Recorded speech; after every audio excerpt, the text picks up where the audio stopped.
Meron yata kayong tinatago lolang ano.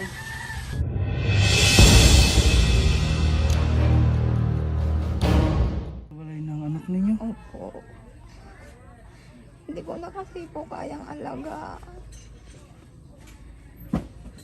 Dahil ko po ay may sakit na.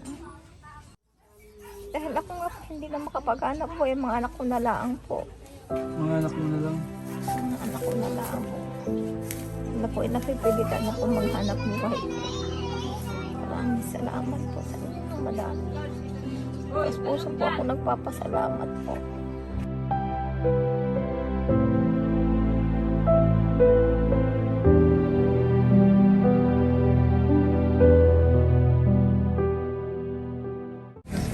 Mag-open na account po kami ngayon. Para po dito sa mga bata. Kasama ko po yung panganay na anak ni Ate Jonalyn. Para po tipon na sila ng pera nila. Yan, ikaw na ning sulat. Dito ning. Para po maging safe po yung pera nila kasi bawal po yung... Hindi naman po bawal, parang mahirap po kasi kung cash yung hawak nila sa tirahan nila, baka looban sila o ano. Mas okay po yung ibabangko natin. Yung ka-join account ko po to si Atasha, yung panganay na anak ni Ate Jonalyn. Para yun po, kaming dalawa po yung pumunta ngayon dito para sa requirements. Ayan, waiting po tayo ngayon dito sa new accounts. Dala na natin yung mga requirements. Yung una kasi wala po tayong dala. Ngayon po ay yun, ginumpleto na po namin valid ID at saka 1x1 picture.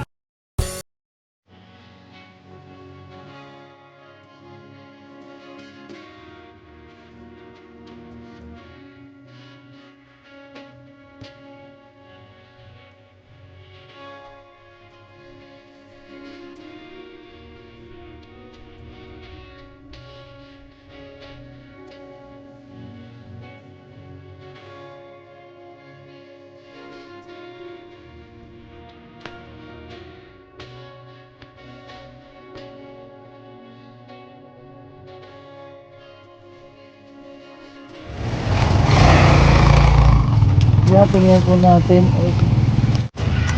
Masakit kasi yung kamay ko. Ayan, joint account po ito. Binuksan po namin dito sa card bank. Ayan, tingnan natin magkano na. Yan, bali 1,400 po yung dineposit na natin. And madali na po tayo mag-deposit ng mga pinabot niyo pong pagmamahal para sa kanila. Ito po yung bigay ni Miss Karen Bangkoro na 5,000. Inayot po natin yung 3,600 sa kuryente nila kasi mapuputulan po sila kanina. And yung tira pong 1,400 ay dineposit na po natin sa bank account. Ilang po sa lubong. Yung sa lubong si Bunso Mamay. Ay, ayan po at meron na po kayong bank account. Meron na po ba kayo dati ba? Na ganyan? Bank account? Wala pa po. Ngayon lang po kayo nagkaroon ng ganyan. Bali po yan ay binuo natin para safe po ano? Safe yung... Kasi kung if ever man may malaking pera na ibibigay ko sa inyo, delikado. Baka pasukin po yung bahay ni Moy. Moy, ano po? Baka pasukin po yung bahay ni Moy. Moy! Ayun po.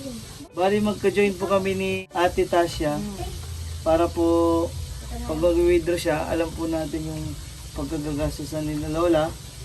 Gastos. Ang gastos mo? Yan, patingin daw niya. Yan, bali ito po yung kanilang passbook. Nalagyan na po natin ng 1,400. Kaya po na sinabi ko, bigay po ito ni Miss Karen Bangkoro. 5,000, binayad po natin yung 3,600 sa kuryente nila dahil yung una po nakatira dito ay may bills na 3,600. 1 month na po ba kayo dito, Lala? Hindi pa, ano? Wala pa po silang 1 month dito eh. May bills po agad silang 3,600. So yun po ay parang meron yata kayong tinatago lolang ano? Aircon. May tinatago silang aircon. Kasi 3.6 po. Ayun, marami po salamat sa nagpabot po ng pagmamahal ng 5,000 from kay Miss Karen po. Ayun, thank you po sa inyo. At meron na po silang passbook. Makakaipon na po sila. At si Moy po ay busy po sa paglalaro ng Barbie. Siya po ay mahilig na sa Barbie. Sana hiniling ngayon makapagtapos ano. Yun lang naman ang delikado pag sa ano mag-boyfriend. Yan. Yes, nasa kanya naman po yun. Siya naman po ang bahalang umiwas sa mga ganun dahil maliit pa tong bunso. Siya may pangarap pa. Sana yung pag nakatapos si Atasha, tuloy-tuloy na po ano, makahahon tayo po sa hirap. Dahil hanggang sa maghanap naman ng trabaho ay susuporta po tayo. Para tuloy-tuloy po at sunod-sunod po silang makatapos. 4 years old po si Moy ano po. Dito po kasi sa Moy kaya tinitingnan ko dito. Naglalaro ng Barbie. Ay, Barbie! Kiss ko na! Nagluluto-lutuan yung bata. So ito na po yung kanilang passbook. Ingatan nyo yun ha. Kahit naman po manakaw yan, hindi naman po nila ma-withdraw dahil pirma niya at pirma ko ang kailangan po. Kaya safe na safe po kung may malaking pera. Pupunta po ako dito sa inyo, dadalhin po namin sa bangko, tapos pag mag-withdraw, malalaman po natin ano yung bibilin, ano yung mga importante para sa school, kung magkapasukan ulit, kung magkaroon ng face-to-face ano. Kasi tingin ko parang, anong ba malita, Neng? Malapit na ba yung ano? Wala pa naman gano'n. Yung face-to-face? Wala pa pong siklo na magkakaroon ng tulong. Opo, wala pang gano'n. Module pa rin po, ano? Sawang...